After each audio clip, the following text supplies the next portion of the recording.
Welcome to the No BS Spiritual Book Club's live streaming interview series, where leading new thought teachers, speakers, and authors share the intimate stories behind the 10 best spiritual books that inspired them the most on their spiritual journey. From well-known classics to hidden gems you might never have heard of, the No BS Spiritual Book Club saves you time and money by sharing reliable recommendations from those who've walked the path before you.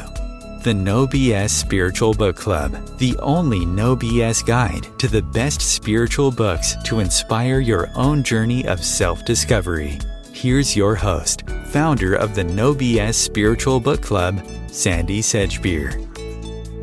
Hello and welcome to the No BS Spiritual Book Club's live video series, and joining me today to share the stories behind the 10 books that influenced her the most on her extraordinary life journey is Penny Kelly. And for those of you who are unfamiliar with Penny, she's a writer, a very prolific writer, teacher, author, publisher, a naturopathic physician, and a researcher of consciousness. Actually, she describes herself as a connoisseur of consciousness. So I'm going to grill her a little bit later about what exactly that means. But very early in her job as an engineer, not early in her job, but as an engineer at the Chrysler Corporation, Penny happened to have a Kundalini awakening experience in 1979. And after that, she quit that job and she went on to study the brain, consciousness, intelligence, intuition, and cognition. And she became an educational consultant. She also worked with biophysicist Dr. William Levengood for 15 years, studying materials. Get this, I mean, this is so fascinating. I wish I could have been sitting on her shoulder. Studying materials from crop circles and animal mutilations, and researching plasma energy and consciousness. Penny holds 2 degrees, one in humanistic studies from Wayne State University and one in naturopathic medicine from Clayton College of Natural Health. And she maintains a worldwide counseling and coaching practice, and she teaches many courses on developing intuition, organic gardening, and getting well again naturally. And she's also the co-writer and editor of 23 books, plus the author and publisher of 9 of her own, including The Evolving Human, The Elves of Lily Hill Farm, Robes, A Book of Coming Changes, which I highly recommend, and 4 volumes of Consciousness and Energy, the subtitles of which include the phrases Multidimensionality and a Theory of Consciousness, Religion, Sex, Power, and the Fall of Consciousness, and more recently, Trump, The Sting, the Catastrophe Cycle, and Consciousness, from which you can safely assume that Penny Kelly is no ordinary spiritual teacher. So, Penny, welcome. It is good to be here. And it's good to have you here.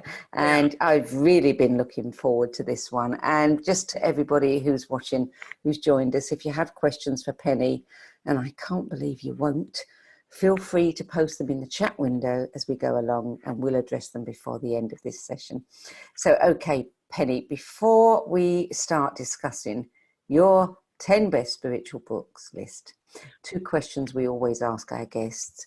The first one is what books mean to them. And I know in your case, they mean, because one of the keywords you use to describe yourself is book bug. So tell us about books and you. I think books were the thing that really taught me how to see. When you watch a television program, the visual is provided right there. When you read a book, you have to provide the visual in order to follow the story. And so that was one of the doorways that I think pointed me for clairvoyance and being able to be really quite visual after Kundalini occurred. Books are doorways to other people's consciousness. They are treasures of information about how other people see the world, or just about technical stuff. How does this work? How do you fix that? And of course, now we have YouTube that has a lot of stuff. My kids always say, just go to YouTube and you'll look it up. You'll see how to fix it, or you'll see how to handle it. We used to do that with books. I still do. I have 5 libraries in my house, and I'm in one of them. You can see some of my books. I read a book a day from the time I was maybe 8 years old until I was probably 48. There was a period of time in there during Kundalini where I could not read. When Kundalini occurs, you can't focus on one thing because your consciousness is everywhere and you're aware of everything, and so you just cannot read. But I still read, and for a while I went off to YouTube to watch and listen a lot of stuff there. And just in the last year, maybe year and a half, I've gone back to reading because there was so much shallow stuff on YouTube that it wasn't satisfying like a book is satisfying. When you read a book, you really get an in-depth experience that's visual. For me, it's auditory. I live the book while I'm going through it. And that richness is what I think a lot of people are missing in the world today. And I've heard few people just in the last couple months say, I'm going back to reading.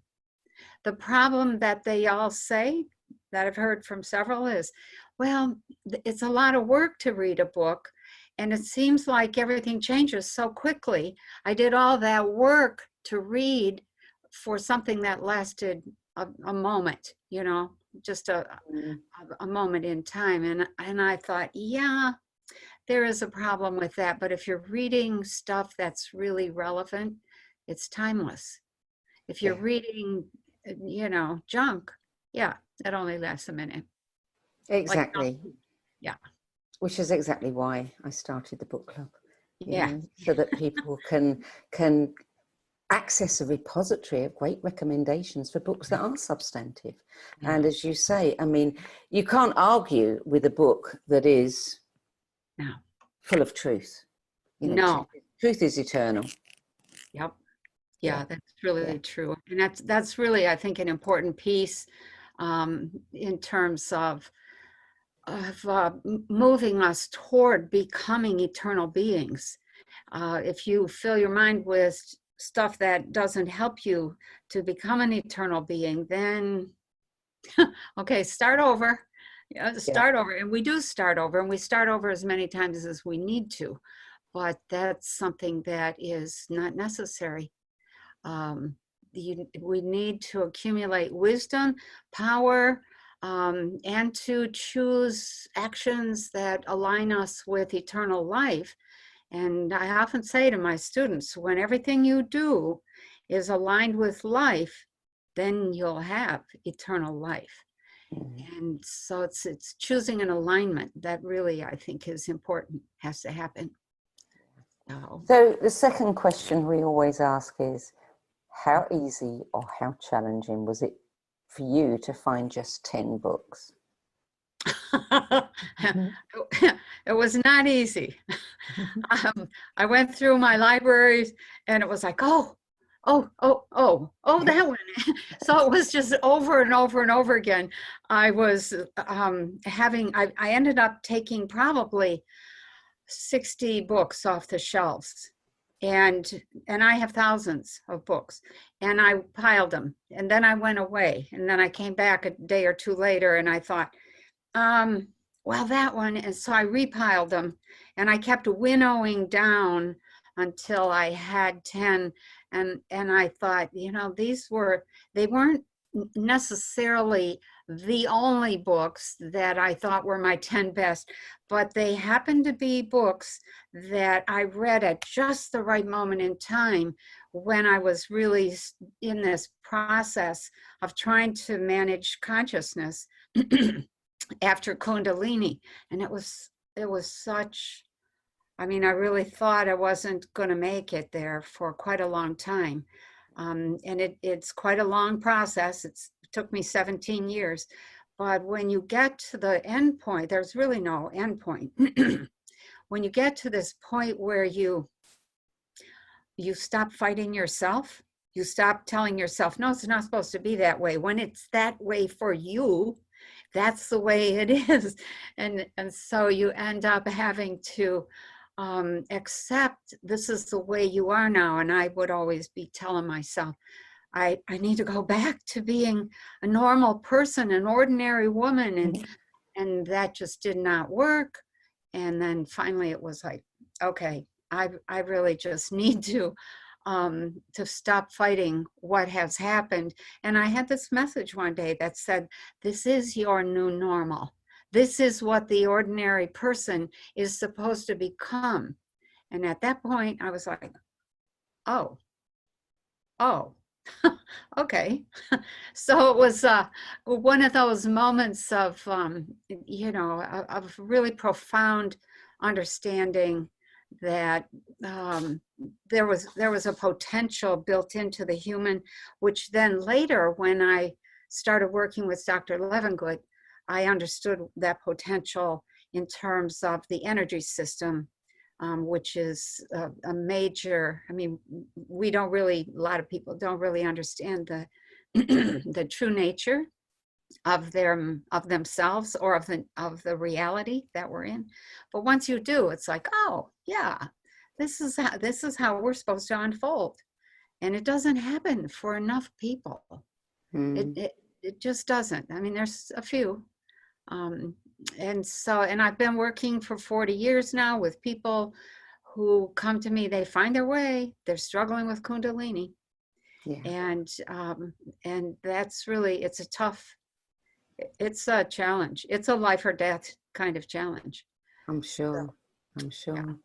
Well, I could tell when I got your list and the commentary that you provided, that you'd really thought hard about this. It is you can tell it's a carefully crafted list, and it's a list that certainly you've expressed is true to what you were experiencing at that time. And there's a number of books on your list that are favorites of mine as well. So let's start with number one, which, given the experience that happened to you, we're not surprised by the title, which is Kundalini, The Evolutionary Energy in Man by Gopi Krishna, which I think was published in 1971. So I know that book was enormously useful to you in being able to understand the experience that you had. So just tell us a little bit about that. I was probably 2 years, maybe a year and a half, 2 years into the whole Kundalini experiences, which just kept recurring. And they're profoundly disturbing experiences because they're roaring. There's this roaring sound. There's this shaking. And then you have an orgasm that moves like 7 of them right in a row. Every chakra has its own blissful orgasm, and then it hits your brain, and voila, you don't know you exist anymore. You are in this void, this place where it's all black except for these little dots of light, tiny pinpricks of light. So the physical manifestations, some of them, that the ones that scared me the most were my heart was going 200 beats a minute. I thought my head was going to blow off because your blood pressure goes sky high. I thought either my head was going to blow off or my butt was going to blow out, one or the other. And the heat was, it was frightening. So we'll leave it at that. And I couldn't control this. It just kept happening. And so I thought for sure that there was something terribly wrong with me, that I was going insane and that I was about to die or burst into flame and burn up.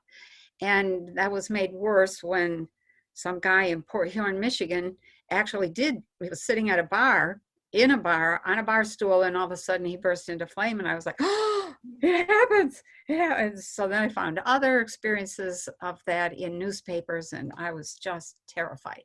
And then I come across Kundalini, the evolutionary energy in man. And I had been to a class. My boyfriend at the time said, look, you need to go take a class in how to control consciousness and that whole psychic stuff that you're experiencing. So I was taking this class, and there was a guest speaker one night, and he mentioned this book. And this is a thing about consciousness. When you hear or see something that is relevant to you, your entire system comes alive. It like locks on to that little piece of information, and you are like, oh, what is that? I need to know that. What is that? And he mentioned this word Kundalini, and I afterwards I was talking to him and my teacher, and I was saying, I'm going through all this stuff, and I was practically in tears, and they just kind of looked at each other and said, sounds like Kundalini, doesn't it? And they went and got this book and gave it to me and said, you probably should read this. And I took it home and I started reading, and I just read right straight through the night. And when I was all done, about 4 in the morning or whatever time it was, I just put the book down and I started bawling my eyes out. It was like, oh my God, somebody else has been through this. And then I wrote this long letter, but I didn't have an address, so I never sent it. And it was probably a sappy letter to begin with. But that was the first turning point, where it was like, okay, so I don't quite understand what this is, but it's something that we can maybe learn something about. And so then I went looking for other books. Most of them were garbage. They talked all around the subject. They never mentioned the sexual aspect of it. They didn't talk about the heat. They didn't talk about the heart rate and the blood pressure and all the other stuff.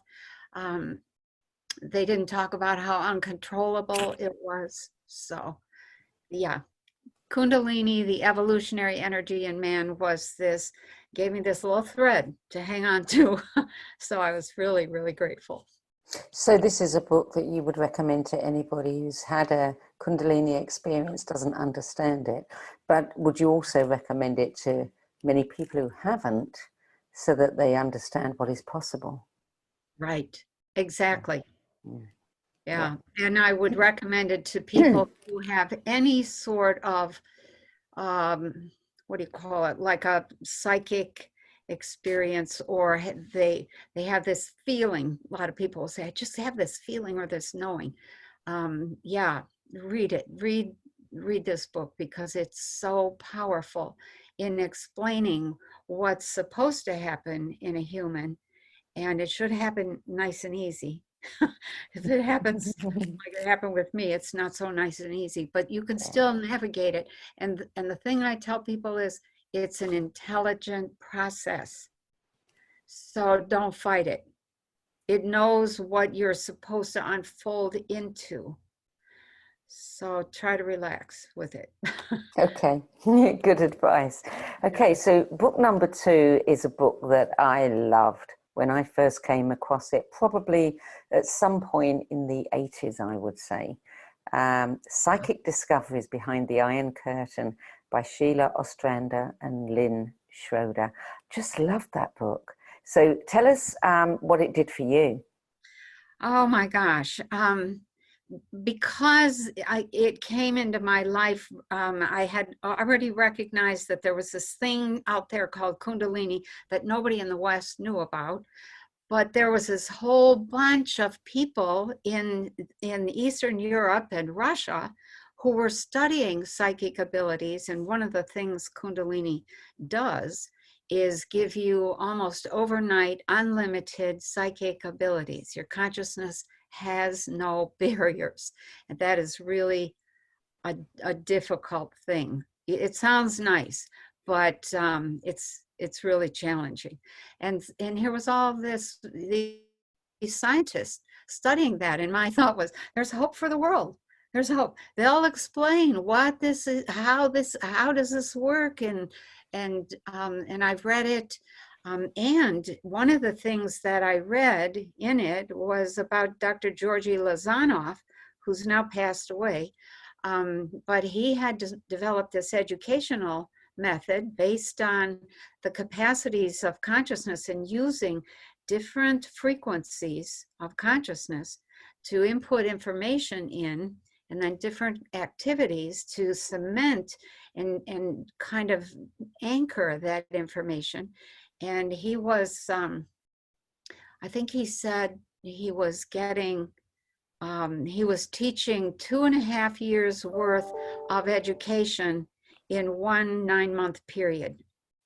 And that people not only were healthier, they retained the information. He was teaching foreign languages to adults, and they were speaking it naturally in a very short period of time.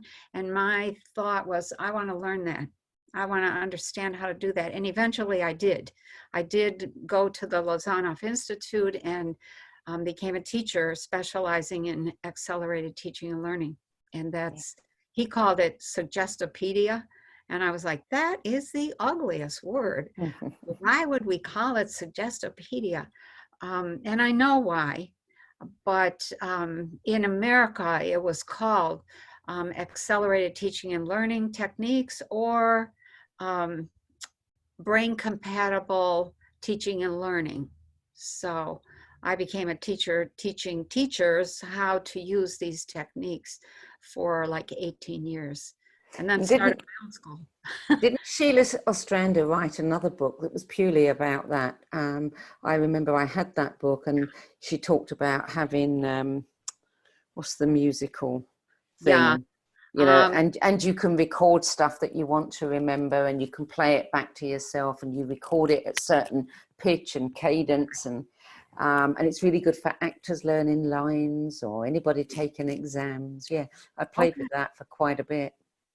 Okay, her book was called Super Learning. That's it, Super Learning. Yeah, and it was one that I read, and I thought, when I read it, and maybe that was just because of Kundalini, I thought, oh, she doesn't really understand what he's doing.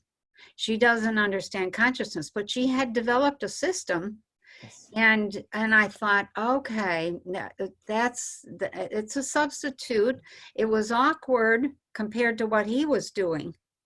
But there's certain elements that, there's like 20 different elements that you have to keep in mind as a teacher of this, kind of education. But it accelerates the development of the individual tremendously. Yeah, I think she just saw a mainstream application for it with memory. And she was trying to structure it so that people who had no clue what this whole thing was about or how to use consciousness in the proper way, she was trying to make that available to them. And I liked that, but it was awkward. I tell you, the one thing that stayed with me out of that book, apart from the super learning aspect, because it was full of different stories about different professors and people who were doing some amazing experiments, was the one about the man who taught blind people to see through their fingertips. Oh, yeah. Wasn't that amazing? That was, yeah. And that really is, I think, a thing that we should be taught, that every single cell in the body has visual, auditory, kinesthetic, and action, touch kinds of abilities. And we don't develop those. And we really sometimes, like for blind people, that's really useful, really helpful. Very. So I think there are still copies of. I think it is.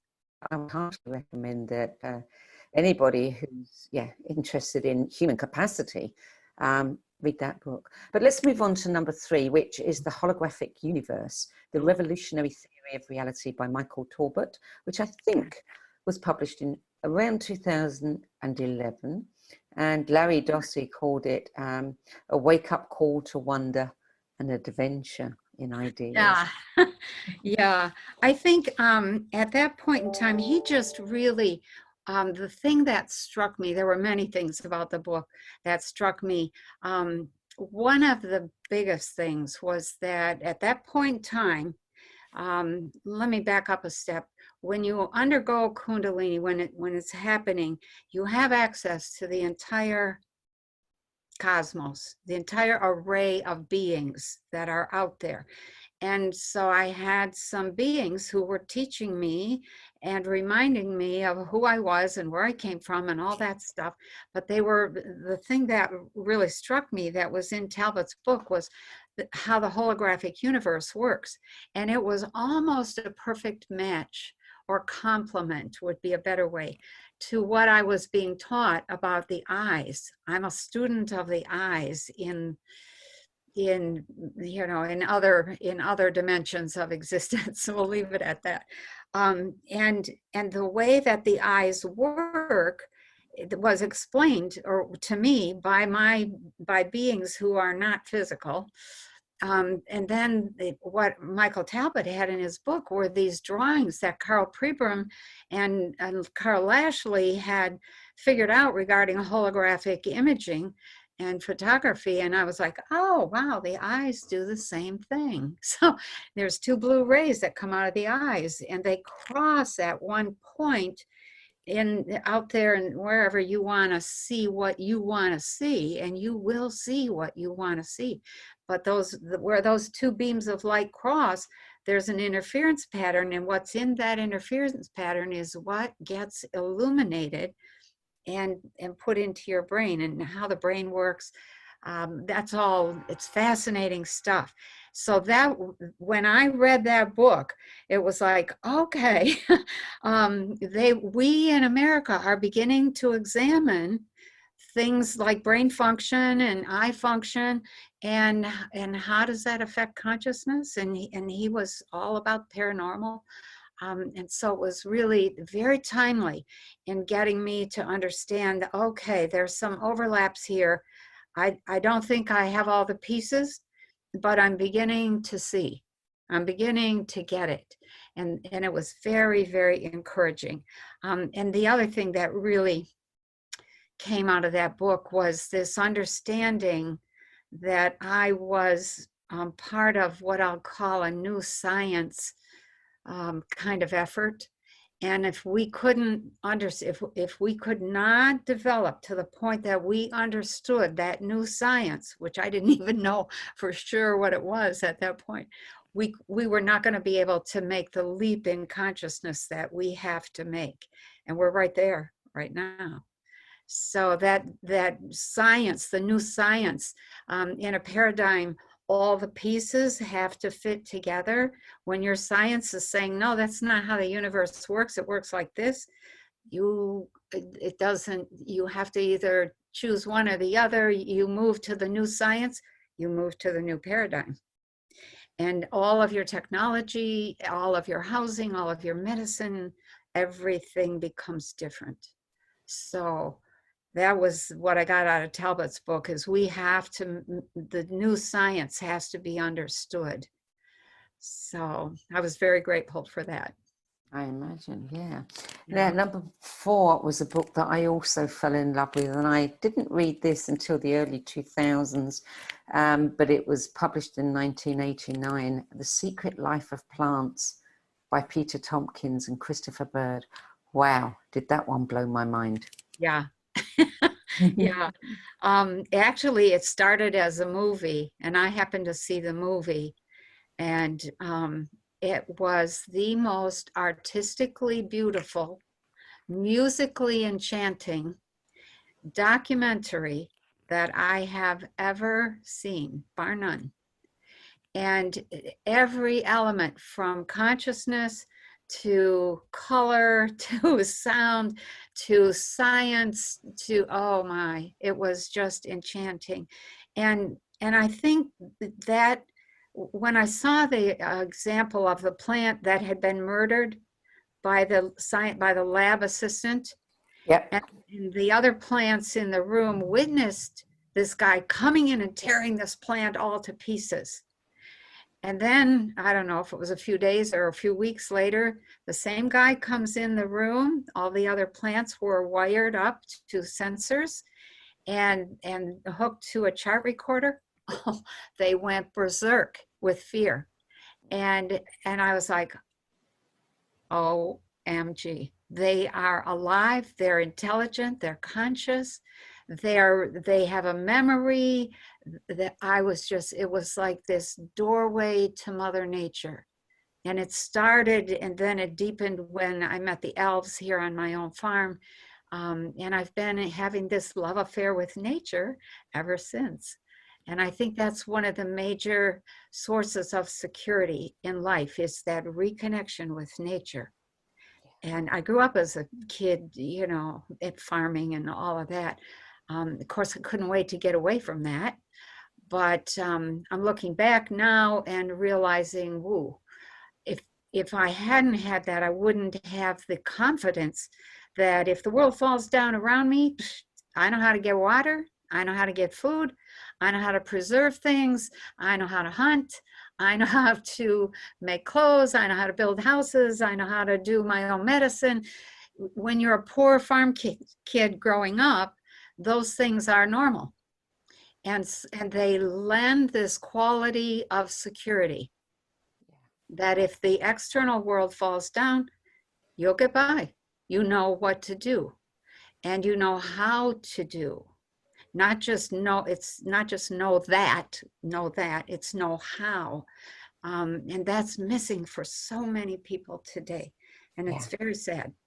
They're afraid. They live in fear and they know deep inside the system could fall apart at any minute. And they're screwed if that happens. Yeah. And those experiments that you're talking about, for those who don't know, Cleve Baxter was an expert in lie detection, and he decided to set up these experiments using lie detector technology and putting the electrodes on plants. And at that time, every 6 weeks, I was commuting to Zurich, where I worked with a client for a week. And I was so enamored by this book and by a plant that I just bought, that I followed the book's instructions, and I used to connect with my plant every day and send it loving energy and thoughts, so that when I came home, you know, it would be perfect. And it was. Yeah, just an amazing book. Okay, so number 5. Yeah. Love this man's work. The Crack in the Cosmic Egg, Joseph Chilton Pearce. New Constructs of Mind and Reality, published in 1971. What a man. Wish I'd met him. Yeah, he was astounding. He was out of the box early on. And I so appreciated his writing. Oh my. I had these 4 amazing children. They were intelligent, they were bright, they were fearless, they were funny, they were peaceful, they got along with one another. And then, one by one, they went to school. And within, I'm going to say 3 to 4 months, they became silent, watchful, fearful. They fought with one another. They were competitive. There was an awful change in each one. And I just thought, okay, well, maybe we got a bad teacher for the first one. Well, then that happened with the second one, and then the third one. Oh, each one was worse. And I thought, this is the system. And that was when my daughter, I don't know if she was 8 or 10, said to me, Mama, can't we find a school where they teach something we don't already know? And I thought, oh, gee. And I started looking. And they did go for a while to Rudolf Steiner's Waldorf schools for three years, which was very helpful. But after my kids, after they experienced that, they were not interested in regular schools and struggled terribly. So, and one graduated in the 11th grade and the other one just said, I'm done with this.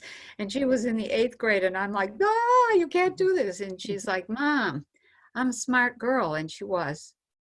And I'm beautiful. And she was. I could go out and get a job. Nobody would know that I'm not 18. And she did. And so it was a really hard period. And she, you know, she said, I'm going to make it, I'm going to learn, teach myself. And I want to learn from the real world. And I want it to be interesting and exciting. So when I read this book by Joseph Chilton Pierce, I thought, I'm right. School is ruining children. And so it gave me the backing, the sort of a intellectual foundation to go searching. And that's how I became an educational consultant. That was when I went after the training from the Lozanoff Institute in Washington, D.C. And that really, it was like, oh, wow, we're doing this education thing all wrong. And we're still doing it pretty much in a way that ruins people. Yeah. So. Yeah, definitely not designed to bring out the best in them. And of course, learning is an exciting process for kids. You watch them light up when they're enjoying what they're discovering. Tell me, so your kids, what did they do when it was time to educate their children? Well, the first one, we took those three. She had three children.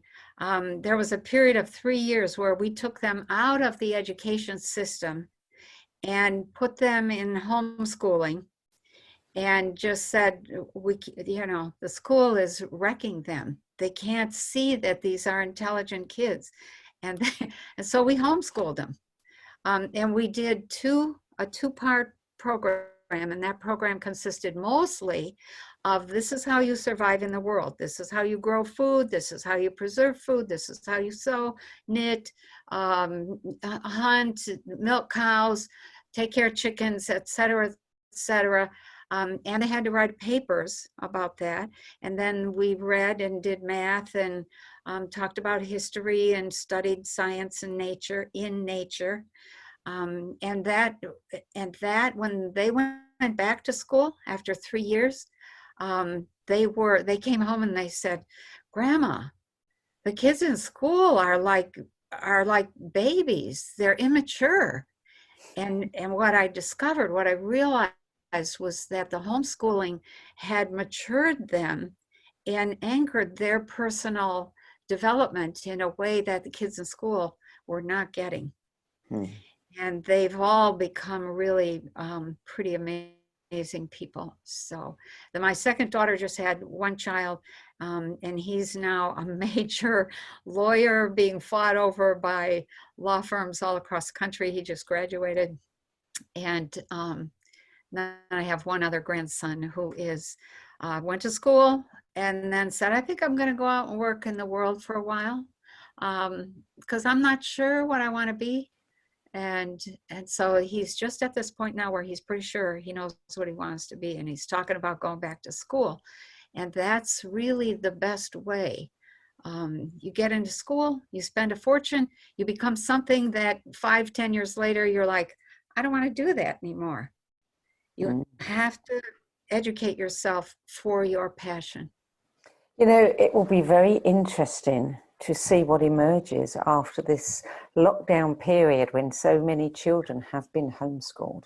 Oh my. You know, one thing, certainly in England, it was just so discouraged. They made it so hard to do. And now what we're seeing is for some, it's been incredibly successful. You know, Right. I watch my grandchildren and I see how much fun they're having and creativity that, you know, their mother encourages in them. And it's just wonderful. And then you come across other children who aren't getting as much freedom, Right. you know, in how they're learning what they're supposed to be learning. Yeah. Interesting. Yeah, and I think that that's really the difference is going to be, are the parents really watching? Do they care what's happening with that child? Or are they just sending that kid to school to babysit because the parent doesn't want to deal with those kids? Yeah. People do not know how to deal with children. And really, you deal with them like they're little bitty adults, and they blossom into these amazing adults. Yeah. Yeah. True. Om Times TV. Maya Angelou once said that there is no greater agony than bearing an untold story inside you. I'm Sandie Sedgbeer, and when I'm not hosting Om Times Media's flagship radio show What Is Going On and the No BS Spiritual Book Club, I help people share their untold stories. Books are my life, my joy and my passion, and there is no greater reward than helping aspiring writers get their books out of their heads and into the hands of those who are waiting to read them. If you feel that you have a book in you but don't know where to begin, visit sedgbeer.com. Click on the Work With Me tab and find out how my experience helping others tell their stories might be just what you've been looking for. That's sedgbeer.com, sedgbeer.com. Imagine becoming a super influencer. Reinvent yourself, invest in your brand, and then manifest your success with a robust spheric approach. Om Times Media and Broadcasting offers a unique and multifaceted way to become the spiritual and conscious influencer you deserve to be by putting your message across our powerful platform with its proven record of integrity and excellence. Through our produced shows, Om Times offers the opportunity to become a social media TV personality, a radio show host, an Om Times magazine columnist, and a syndicated podcaster, all in one shot. By live streaming your show on Om Times TV and broadcasting it across the extensive Om Times radio and TV networks, you become more than a host. You become an ambassador and a force for positive change. Om Times. Open yourself to the possibilities. There are 16 million children struggling with hunger in America. That's 1 in 5 daughters, sons, neighbors, and classmates who don't know where their next meal is coming from. Yet billions of pounds of good food go to waste every year. It's time we do something about it. Feeding America is a nationwide network of food banks that helps provide meals to millions of kids and families in need. Visit feedingamerica.org to help them feed even more. Together, we can solve hunger. Together, we're feeding America. Okay, so number 6 is The Nature of Personal Reality by Jane Roberts, published in 1980. Yeah.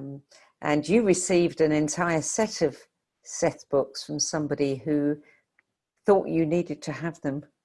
Yeah.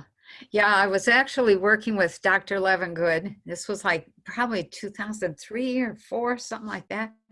And he was working with a man in Florida, and I can't remember what their conversation was about. But we got to talking, or Levengood got to talking to this man that he was working with me, and the man had read some of my books. And he was like, oh my gosh. So then he and I, this other man in Florida, had a couple conversations. And he said, have you read the Seth books? And I said, no, I bought a book called Seth Speaks years ago, but I hadn't really read it. It was on my library shelf. And he said, you need to read these books. You're doing everything he's talking about.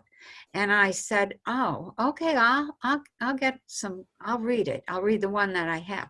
Before I even had it read, he sent an entire set of Jane Roberts books. And I burned through those, and it was just like, oh my, I should have had these years ago. I should have read these in the beginning of Kundalini. Amazing kinds of stuff. And the one that was my favorite was The Nature of Personal Reality. That was just, it anchored me. I was beginning to form some pretty clear ideas and certainties about what consciousness was and how it worked. And when I read The Nature of Personal Reality, I was like, yep, that's exactly the conclusion I came to. And I tested out some of the scenarios that they described in the book and thought, yep, it's same thing. And I have long taken notes, kept a journal. First, I had a whole bunch of journals. And I think it was about that time I thought, okay, this is really something that I need to put it all together into one stream of consciousness journal. And that was very enlightening. Wow. So my dream journal, my personal journal, my writing journal, my poetry journal, my weird experience journal, it all came into one. And that really came out of that reading of the nature of personal reality. And So putting what, all that together was an eye-opener into, I forgot half the stuff that I have done and that I have repeatedly done. I'm not paying attention to what I'm learning here. And so that was a heads up. So, yeah. cool. Number 7, The Life and Teachings of the Masters of the Far East, volumes 1 to 6 by Baird Spalding, published originally in the 20s, I believe, 1920s, not 2020s. Yeah, right. Yeah, somebody left that set of books here for one of my students, and they sat here for the longest time. And then one day I thought, what is this on this bag on the cupboard? And I looked inside and thought, what is this? And immediately I thought, I need to read these. I started reading, and it was just like, this is where we're going. This is all the stuff that I have thought that we were headed into as a population, as an evolved population. And these guys, these masters of the Far East, were basically demonstrating what we were capable of and had bothered to become beings who could regenerate themselves pretty much endlessly, hundreds of years. Some of them were hundreds of years old. And so I decided I was going to go out of the body and see if I could find some of these beings. And I did. And I thought, okay. And I had a few strange experiences at that time that really anchored my understanding of what it would mean to become eternal and not leave here at the age of 70, like everybody else seems to, like, oh, 70 is old. I'm like, no, it's not. That's half of your life. The body is designed to live to 140 years at least. 10 times your age at puberty is your natural lifespan. So if you were 12 or 13 or 14 or 15, your natural lifespan would be 120, 130, 40, 50. And there have been people who lived that long, and there still are. And once you learn how to regenerate and reorganize yourself, then the possibilities are pretty much endless. So that's the Life and Teachings of the Master of the Far East. I would highly recommend that people read those and really think deeply about how much potential we have and how little of that potential we have unfolded and used. Mm-hmm. Yeah. Book number 8 is a series again. It's Anastasia and the Ringing Cedars, volumes 1 to 9 by Vladimir Megra. I think they started appearing around about 2005 or thereabouts. Yeah, somewhere in there. Yeah, it was when I read this series. I was just struck by how important it was that people understand that we had much more potential than what we were dragging up. We weren't evolving into our own potential.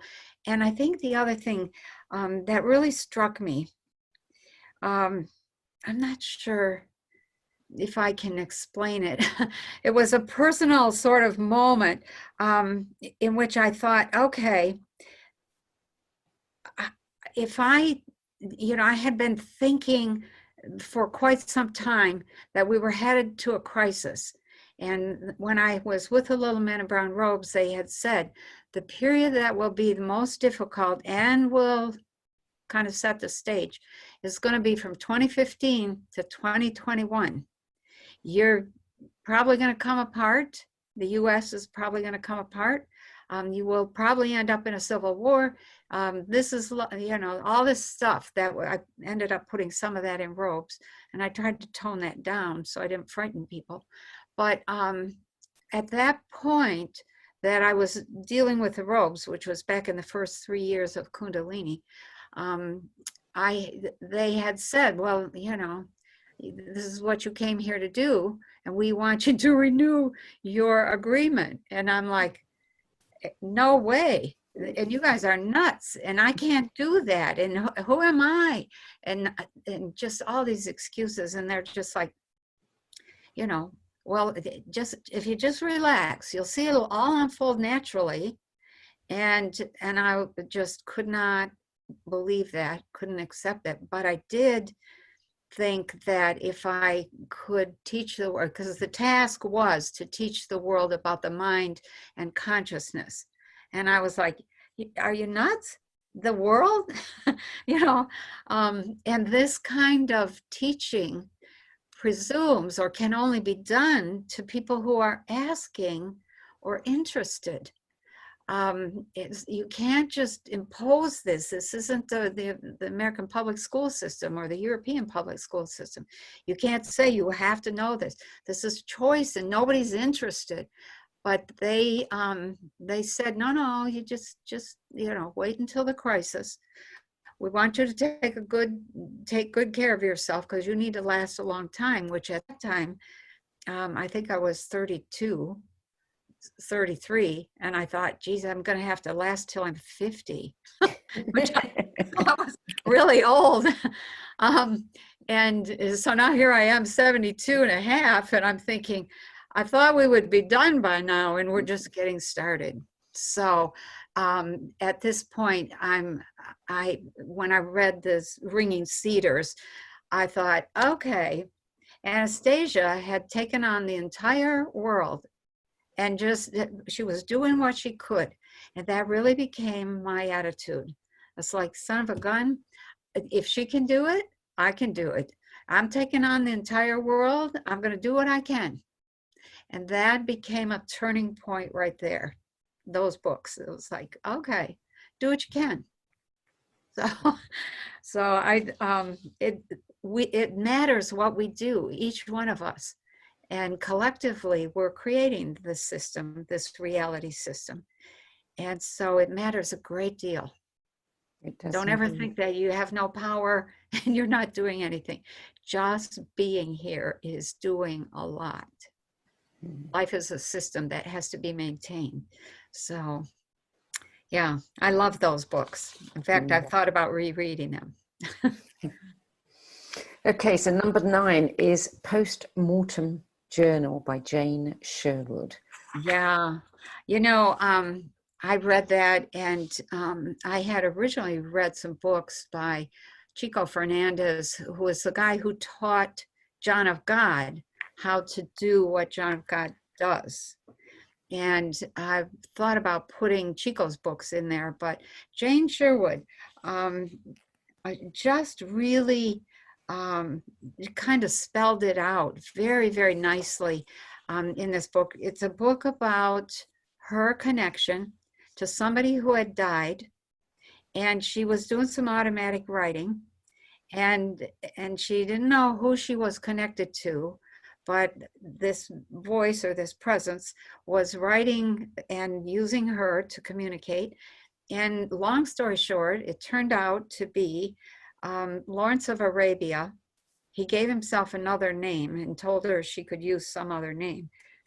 But it really was one of those things. It's a very small book that matched all of my journeys into the other worlds. It was like a perfect description of those other worlds and of what I have seen happens when the body is done and the individual is not. And so I thought, you know what? This book has to be on the list, because if people can read it and understand what happens after we leave here, then I think it's very, very comforting. It's very surprising. Some of it is very surprising. And it matches what I have seen almost to a T. There are lots of worlds out there, lots of systems, reality systems. You are going to go to the reality system that matches your consciousness at the time of death. So it's really important to be like not all drugged up, and to be able to keep yourself in a pile, keep your bricks in a pile at the time of death, because you're going to be out of the body and you're going to wake up in another system.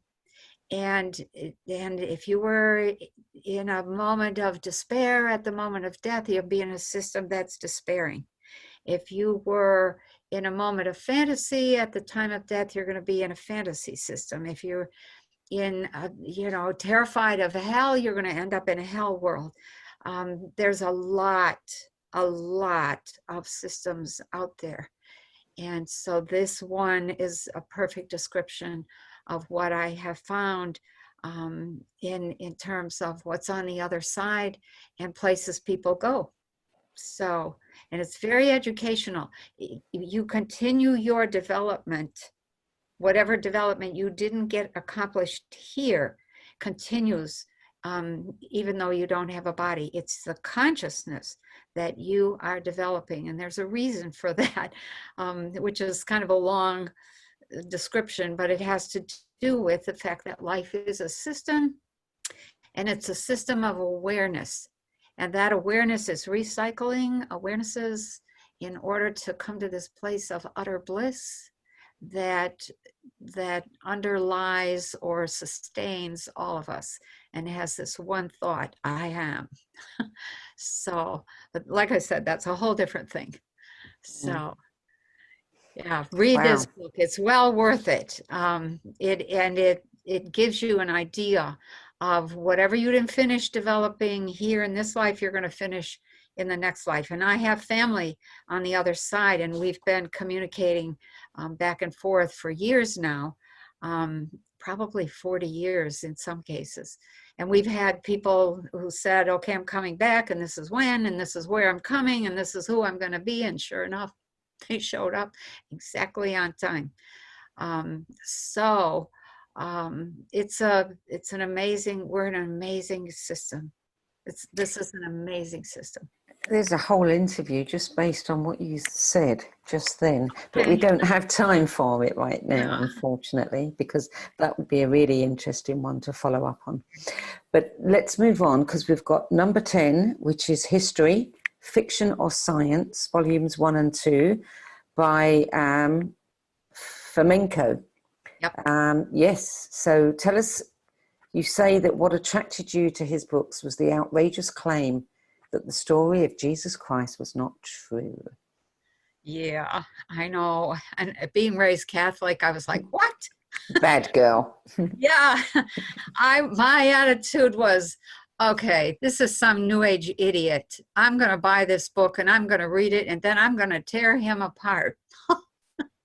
Talk about, arrogance on my part, and a serious come down. I bought his first book. I read the first chapter and I thought, let's read that again. I read it a second time, a third time, a fourth time, a fifth time. By the fifth time, maybe even the sixth, I thought, this is not some new age flunky. This is a mathematician, scientist, astronomer, Russian, scientist of extraordinary capacity. And he was back in the 60s. He was one of the 60s kids. He graduated from college and he was a mathematician. And mathematicians are responsible for chronology. And chronology over time has always been, how do I say it? Old documents are dated because the writers used or inserted in those documents the position of the sun, the moon, and the stars, etc., because time systems change. Clocks change over time, but the position of the sun, the moon, and the stars does not. And so he was given this assignment to come up with this, to date some sort of event. And he goes in and he's looking at what the sun and the moon is doing, and he's like, wait, that's not what the document says. The document, and turns out, long story short, that he's like, he goes to his superiors and he says, something's wrong here. Either the history is wrong, or the science is wrong, or the math is wrong, or the astronomy is, something's not, it doesn't match. And so he ends up, the elders say, look, just drop that. Just leave it alone. It's okay. Just make it work somehow. And he's like, you don't just make math work. It has to work or it doesn't. And so he starts on this, this journey to explore, to research what's wrong. Is the sun doing something, or the moon and the earth doing something that we don't know about? Well, that was not the case. And in the end, what he discovered was that in the Middle Ages, a whole bunch of documents were altered, and different configurations of sun and moon were put in, or different dates were put on the document without changing the sun, moon, and stars configuration that was already in the documents. And so the date that the church said this is when this happened, and the date that the document said this is when this happened, did not match. And so at that point, he started on this amazing journey, and it comes down to, he's older, he's got, I think, 150 scientists now working with him on this project, this chronology project. And basically what he's saying is that there was a guy in, I don't know if it was the 1300s or the 1500s, that might have been qualified to be known as a Jesus. The word Jesus is a title. It's not a particular guy. It's a title for somebody who is a healer, a teacher, who's had an awakened consciousness and has extraordinary access to moving energy. And on his way through all this research, which is astounding, oh my, he said there's been somewhere between 1800 and I think 3,000 years inserted into the timeline. And the story of Jesus, quote unquote Jesus, was really happening in the Middle Ages in Europe, and the Catholic Church moved it to North Africa and said it happened way back then because they were trying to give themselves legitimacy. And he's got data and documents and stuff that lines up. And basically what he says, the entire history of the Western world is not what we have been taught at all. So it really is, I think, the doorway into correcting all of the lies that have been taught to us over time, and moves us into a new paradigm of thinking and understanding that is absolutely powerful. So, it's really the start of a whole new future. And so that's why I put it in there. The books are, he's got 8 books. I think 6 of them might be translated now into English. They've been translated very well. That man has done his research. So it's amazing. You know, what strikes me about your particular list is, and it's quite different from other lists, it feels almost like stepping stones. It's a curriculum in expanding consciousness. One could go through your entire list, starting here, ending up there, and be changed at the end of it. Yeah, that's probably true. Stepping stones. I like that. Yeah. Yeah, that's what it feels like, rather than, I stumbled across this book and then stumbled across, it feels like that was a well laid out path. Okay. In some ways, I think it was. I didn't plan it that way. You know, I didn't have a plan. I was just going to grow up, get married, and live happily ever after.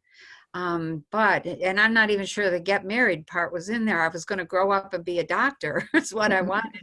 And that just didn't work out. So you do what you can, and you make things work the best you can with what's happening. Kundalini was certainly, what do you English have a way of saying it was something like a wrench in the, a spanner in the something. Spanner in the works. The spanner in the works, that's right. Yeah. Someone's tossed a spanner in the works. Yeah, we say a fly in the soup. Yeah. Oh, Okay. it's really, that was what Kundalini was. I didn't really have a plan other than to make money, big money, and I was off and running with engineering, which was totally not what I really came here to do. And at the time, I kept saying, I want to build a city. I want to design a city. Later, like 40 years later, and this is just within the last few months, I'm looking at that original idea of I want to build a city and thinking, well, you know, I'm really building a community of consciousness, and I have that on my website. And it's like, oh, okay, so it's kind of the same thing. So, you know, I hope that we as a group can take the steps that will lead us into a world that works better, because there's been a lot of corruption, and people are knowing that at an unconscious level, and it leads to an inner unexpressed anger that's dangerous. And right now we're running into that anger everywhere. We need to do something different in terms of the whole system, the whole civilization. It needs an upgrade. It needs a new consciousness. It needs it needs us, is what it needs. It does indeed. Penny, that is a fabulous list. It really is. And I've really enjoyed hearing the stories behind it.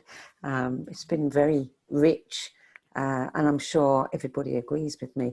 What we're going to do now is we're going to open it up for questions. If anybody has a question. Yeah, don't hesitate to ask questions if you have questions. But I find often that people hear what I have to say, and then they're like, I need a week to think about this. Yeah, exactly. Yeah. Yeah. Well, there is one note from Frances Mary to everyone. And she says, thank you for this extremely important interview with extremely powerful information, especially about awakening Kundalini experiences. I truly appreciate all you went through, Penny, and that you're sharing it with those of us who are experiencing different aspects of it and not always sure what is going on. Also, your other information, reschool, etc., is in alignment with my beliefs, which is affirming, as it's not what most believe. I'm incredibly grateful for this real down-to-earth and focused interview, and much love to all. And Jane is saying that she's just downloaded the Kundalini book, and she also wants to know, is it still active in your life now? Yes, it is. It is. Once Kundalini starts, I mean, it's best if it starts a little at a time. But once it starts, it reactivates on its own over the entire course of your life. And sometimes it will be a little activation, and sometimes it'll be a lot, but it's still active. And I feel sometimes like, okay, where are we going? What are we doing here? And so I continue to watch, to experiment, to research, to explore, to take notes, and to write, just so that I can maybe help anybody else who's going through it, or some aspect of it, because it comes up in different ways. If you're, like I said, more visual, then you may suddenly begin having visions. If you're more kinesthetic, all of a sudden you're aware of the feelings of the entire world, of the emotions, and it's overwhelming. If you're auditory, you begin hearing voices. Kids 13, 14, 15, that's the turning point when the experiences of clairvoyance, clairaudience, and clairsentience are supposed to begin because they're maturing. It's a stage of maturing. And it's a lot of kids end up with their parents putting them on drugs or in a hospital because they're hearing voices. I'm like, oh my gosh. And so I've been instrumental in helping several people get out of an institution and function in a normal way, and several people who are somewhat multidimensional, which we classify as psychotic, to be able to recognize which dimension they're operating in and how to do that very successfully without scaring the daylights out of anybody else. So there, and then there's the normal people saying, well, how did you know that? That kind of thing. And you don't have an explanation. No. Well, what I'm going to do is, as you said, I'm sure there's been so much in this particular event tonight for people to take in that I think people will go away and then come back with questions later. So if anybody wants to write to you, what's the best way to connect with you? Oh, probably the best way is to send an email. My email is info@pennykelly.com. And you can also go to my website, which is consciousnessonfire.com. And you can send an email to, I think it's info at it's info@Kelly Networks is the other one. Consciousness on Fire is part of that.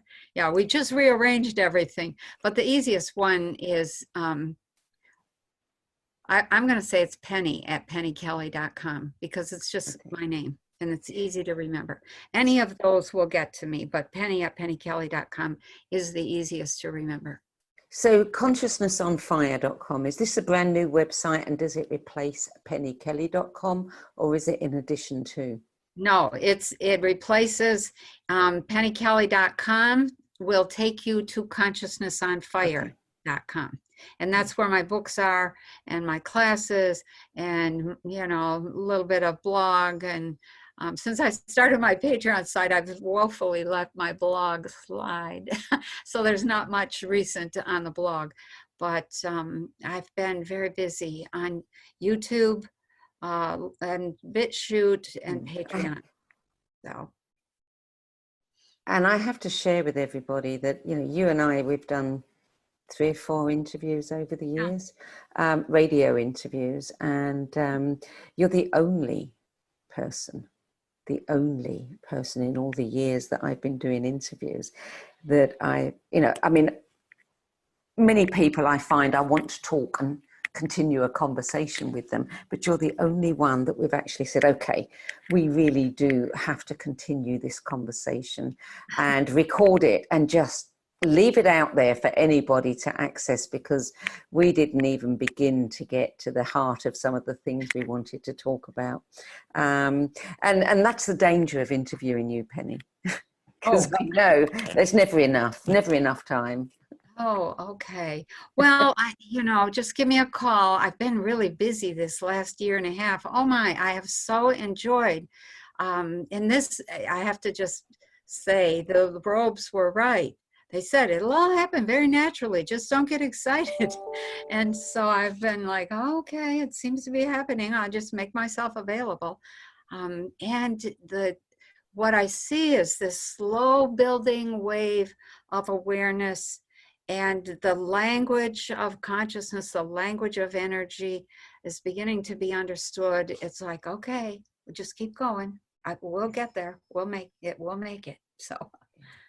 Okay. Well, I do not see any other questions. I do see Laura's left a message saying such an illuminating conversation. Thanks for having this powerful talk. Fascinating topics from reading material. Thank you so much, Penny. What I'm going to ask you a question of mine, and that is that, I always ask people to come up with their keywords. Because I like to know how people would describe themselves. And I like to kind of slip in through, the official biographical details to learn a little bit more about them. And you your keywords are spirit walker, explorer of worlds, teacher, coach, connoisseur of consciousness, bread baker, and pie maker. So let's tackle the connoisseur of consciousness. That implies that you almost go around measuring and savoring consciousness. Is that true? That is absolutely true. I tell people, watch out. You know, if you come into contact with me, there's this immediate, it's like a nurse who's been involved in nursing for 40 years or 50 years. She's immediately assessing an individual's condition. I am immediately assessing what stage of development somebody is at, what do they need to hear, what's, you know, I'm listening to their language, and I am really finely tuned into what makes people tick. And how can I get them to tick with either more fun or more gracefulness, or people's consciousness, whether it's mean or crabby or silly or immature, doesn't bother me at all. People often say to me, how come that didn't upset you? And I'm like, why should I get upset? That's his consciousness, or that's her consciousness. That's her telling me how she is. It's got nothing to do with me. And so those kinds of approaches have really brought me to this place of when I'm interacting with somebody, I'm not just passing time. I'm really interacting in such a way that I'm creating the world of people that I want to live in, which is, I know what people are capable of. They're capable of love, they're capable of laughter, they're capable of insight, they're capable of being kind, they're capable of being who they really are. And that's what I want. So that's the connoisseur in me. And I love the fact that you you balance all of this multidimensionality with baking bread and making pies. Oh yeah, yeah. I grow my own food. That's really a critical piece. The energies that are in that food are phenomenal. The plants are intelligent. When you wander among those plants, your energy is washing over them, and those plants are assessing what does that system need? What is missing or wrong or needs correcting in that energy system? And then they alter themselves, assuming that they're going to feed you, because you're the one doing the growing and the tending and the watering and the weeding and the talking and the, you know, trimming and all of that stuff. And so they alter their chemistry to fit you perfectly, and you don't age as fast, and you don't go down. You know, you don't get old. You get older, but you don't get old in the way that a lot of people do. And people give up after a while, and they don't need to. So bread baking, yeah, pie making. I like to cook, number one. And I like to make my own stuff and my own herbs. I have a greenhouse, a huge greenhouse, and I have a huge garden, and I have chickens. My cow, I had my last cow, we had to put her down last October. So I don't have any more cows, but well, I tell you, come the Armageddon, you know, or the whatever, we're all going to be coming to you, because you've got the food, you've got the plants, you know how to, you know, the sustainability, you know how to survive. Yeah. We do have a question that I missed, and it's from Frances Mary, and she says, does everybody go through the exact same Kundalini experiences, but perhaps spread out over time to resonate with each person's own ability to deal with it? Absolutely. Absolutely. Kundalini literally is consciousness. Consciousness is energy. So when you have a Kundalini awakening, which is the old ancient Eastern term, you have an influx of energy. And that's what causes the heat. And that energy is used to reorganize your system, your electrical and electromagnetic system. And that is the system that is changing.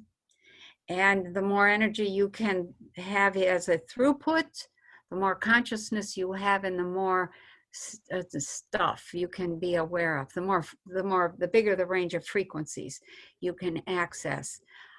So that whole thing is really, it should happen a little bit at a time.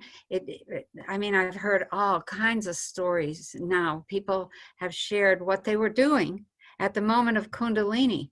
And typically it's going to be a moment when you just kind of relax and let your guard down, and all of your rules and all of your boundaries and all of your do's and don'ts are just set aside for a moment.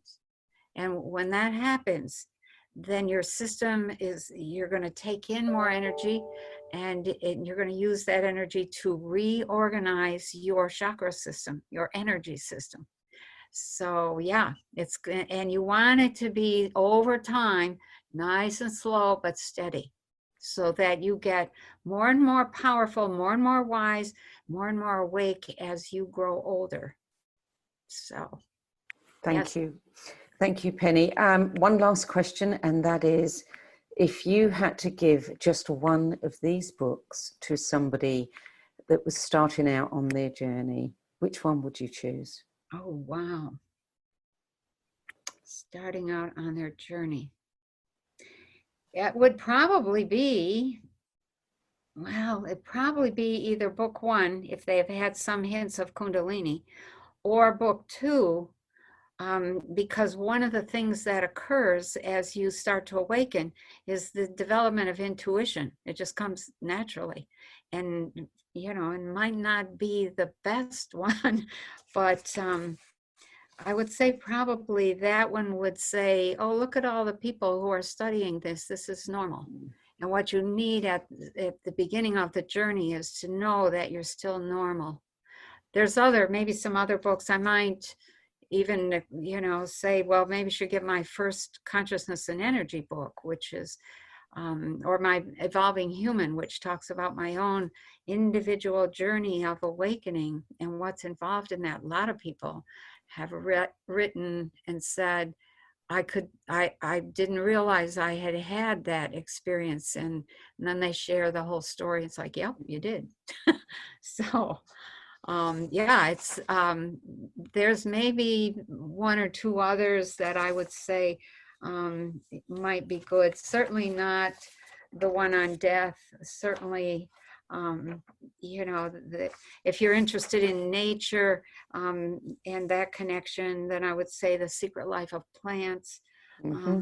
So yeah, it would have to be pretty much an individual sort of tell me about what's going on with you, and then I would recommend a book.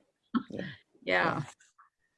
Gosh. Penny, it has been fascinating to speak with you. I love that not only do we get these incredible lists of books, but we also get all of these little personal stories and insights behind them, which just now it becomes a whole other thing that we're receiving here.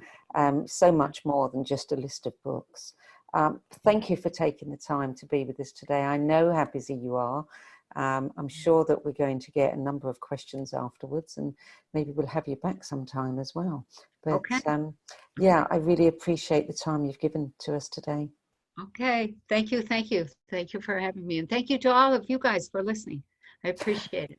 Okay, so consciousnessonfire.com. If your consciousness is on fire right now, you know where to go. Thank you for joining us. I mean, we couldn't do this without you as well. So thank you. Much appreciated.